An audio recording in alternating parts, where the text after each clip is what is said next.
ആ ഫ്രഷ് മത്തി അടുത്ത ഉപ്പിടാൻ വേണ്ടിയിട്ട് റെഡിയാക്കി വെച്ചിട്ടുണ്ട്. ഇതുപോലെ ഹോളുള്ള പാത്രം എടുക്കുക, ഇതുപോലത്തെ ഒരു പാത്രത്തിൽ ഇറക്കി വെക്കുക, അടിയിലൊരു ലെയർ ഉപ്പിടുക, ഇനി മീൻ പരത്തി വെക്കുക, അടുപ്പിച്ചടുപ്പിച്ച് വെക്കുക. ഒരു ലൈന് ഇട്ടിട്ടുണ്ട്, അടുത്ത ലെയർ ഉപ്പിടുക,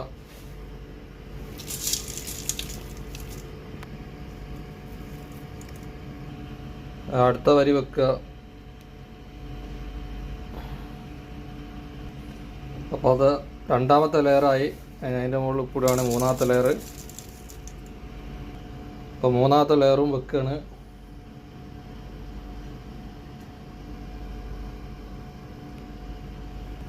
അപ്പോൾ മൂന്നാമത്തെ ലെയറും വെച്ച് ഫൈനലാണ്. ഹോളുള്ള പാത്രത്തിലാണ് ഉണ്ടാക്കിയത്.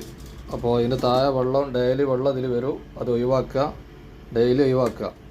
ഒരു 4-5 ദിവസം വെച്ചാൽ മതി. അത് കഴിഞ്ഞിട്ട് ഒരു ദിവസം വെയിലത്തിട്ട് ഉണക്കിയാൽ മതി.